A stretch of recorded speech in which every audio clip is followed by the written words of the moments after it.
Good afternoon, I'm Garrett Fodor, and you're watching MediaPlex live at 1.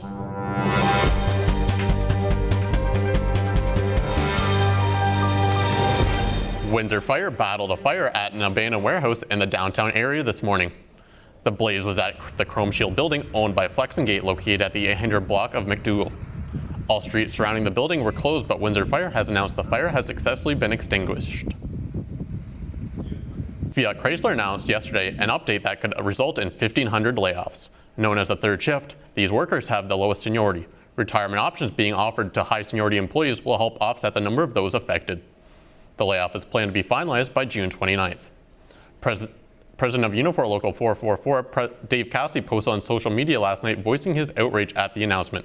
Cassidy's main message repeated in the post, "We are all in this together." Unifor Local 444 member Brett Hedges is one of the workers at the plant who is unsure about his employment status. However, he is optimistic on the situation. Obviously, it's not ideal, but when you work in the auto industry, you learn to roll with the punches. So we're going to be just fine. Just got to be patient.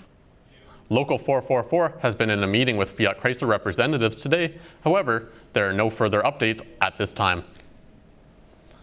The World Health Organization released information yesterday that there are over 1,100 new cases of the coronavirus in the last 24 hours. The global total of confirmed cases has risen to more than 82,000. In 2019, Windsor Police responded to over 125,000 calls. This is a 14% increase over the previous year. Swati Sharma tells us more. According to 2019 year-end report presented to members of Windsor Police Services Board on Thursday, February 27th, mostly the calls were about firearms, general patrol work and driving offences. Sergeant Steve Betteridge, Public Information Officer with the Windsor Police Service, says the community needs to focus on calling 911 when they see impaired drivers. Through a lot of public education, starting even very young, our community services officers visit grade schools and talk to little kindergarten students when to use 911, how to use 911. So our community has grown up with that. It's been here for generations now. They understand it. And for the most part, it's used when there's an emergency. For MediaPlex News, I'm Swati Sharma. February is Black History Month. On Wednesday, a play called It's Us premiered at the Capitol Theatre. Jay Altaf attended the performance celebrating the achievements and contributions of Black Canadians.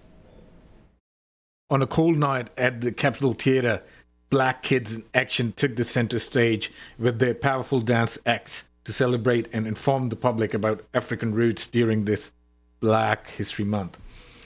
Founder of the group and playwright Oluwatosin Akinbinu explains how this theoretical piece is helping youth educate about their heritage. So today's play, basically, it's titled It's Us. And what it is about is we're just trying to bring in, remember our past heroes and try to celebrate them today and see how everything they have done would help us in the future. Coordinator of the play, Marcia Pevot, explains how she conceived the idea with her partner and the significance the play holds for the young African community. And we discuss and realize a lot of the kids are lacking their culture. They're not knowing their roots. Also, a lot of the kids are dealing with anxieties and dealing with being in a multicultural school, so they're not able to connect as much as connecting with someone that's their own culture. Nothing against anybody in any other culture, but it's just them knowing who they are and identifying where they came from and to know their strength. Proceeds from box office will help fund Black Kids in Action, as well as activities to engage Black youth in Windsor. For MediaPlex News, I'm Jay Altaf.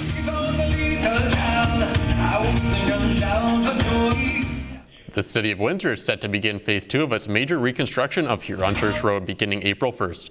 The $4.8 million project will completely rework the stretch between Malden Road and Poole Avenue. Just last year, the city finished Phase 1 between Dorchester Road and Malden Road. And business owners are not quick to forget the impact construction had on business.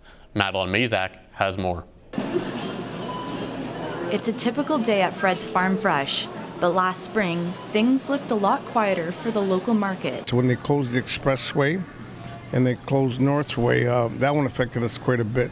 In a 3-month period, we were down in sales for about $70,000. And then we end up, laying off a few people, sending people home early and things like that. So it does affect quite a bit. Bozide said he is concerned construction this spring will impact his business once again. The traffic moved very, very slow. So I'm sure that people, when they came, they saw that, they said, you know what, I'm going to take an alternative route or go someplace else. I'm not going to get caught up in that mess. Typical construction occurs for 12 hours a day, but the noise bylaw exemption granted by City Council on Monday will help speed up the project. Contractors will be able to work 24 hours a day in order to complete the project by July 1st. From our end of things, obviously the work has to get done, and we try to do it in such a manner that it has the least impact. We'll have information signs out in both directions, advising the motorists how to get to the various businesses that have been affected, so they can reroute themselves and get into those properties. It'll involve the complete removal and reconstruction of the road, including the curbs, the sidewalks, the road itself, and the street lights. The City of Windsor has applied for a grant from the Ministry of Transportation, which will allow them to begin Phase 3 of the project. That includes the Huron Church and College Avenue intersection, as well as the roadway between Gerardo Ave and Tecumseh Road West. They aren't expecting to hear back about that until March. However, I've heard if they are successful, they won't begin the project until 2022. For MediaPlex News, I'm Madeline Mazak. Windsor Google Developers Group, or GDG, focuses on technology coming out of Google. Their meeting this week sparked an interesting conversation. Victor Nee was there. Artificial intelligence, as known as its AI, is a new technical science to study and develop serious methods and technicals, and the application systems for stimulating extending the human intelligence. On February 25th, the EPI Center at the University of Windsor was a mecca for everyone interested in both AI and big data. Big data is the analysis of information to reveal patterns, trends, and links, especially around human behaviors and interactions. GDG Windsor organizes the event and then focus on software development such as Google Machine Learning, Google Web Technologies, and Android. Ali Ashraf says this was a night where they bring some people from industry around the area to come and talk about big data machine learning. AI is the new hotness. It's definitely a technology that's in demand. Anyone that has skills doing it, machine learning, anything to do with big data or training models, implementing models, getting into production, anything of that sort. There's a lot of demand right now in IT. Nora Eckholt wants to find a job using AI. I've personally been always interested in AI and big data and how important it is for the future, and even now, how companies are using it to help, grow their companies and expand on things, So here I'm really hoping to maybe expand my own learning because AI is really interesting to me, and I hope to pursue a career in AI, hopefully, when I grow up or when I get a job. So yeah, I'm pretty sure here I'll learn a lot. GDG Windsor meets about once a month. Check the Eventbrite website for their next meeting. For MediaPlex News, I'm Victor Nee. Hometown Hockey visited LaSalle, and I spoke with some NHL alumni and TV personalities. This past weekend, Rogers Hometown Hockey hit LaSalle.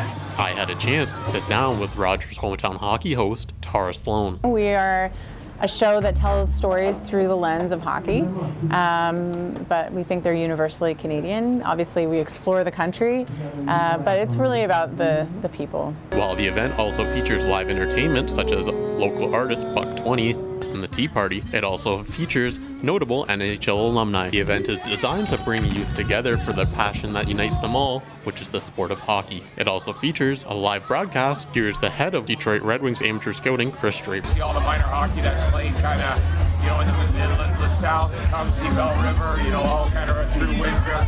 It's been fantastic. I think the turnout, it's been a lot of fun, and certainly the weather that is out there has helped as well. So it's been fun for me to meet a lot of the little kids, obviously boys and girls that aspire to play hockey. Weekend concluded with a live broadcast featuring the Calgary Flames and the Detroit Red Wings. It was hosted by Ron McLean and Tara Sloan. The free event drew thousands of people to LaSalle throughout the weekend.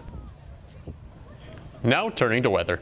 Today there is a chance of flurries with temperatures reaching -3, and for the rest of the weekend, temperatures will rise to 6 with a mixture of sun and cloud. Thank you for tuning in. I'm Garrett Fodor, and you've been watching MediaPlex Live at 1.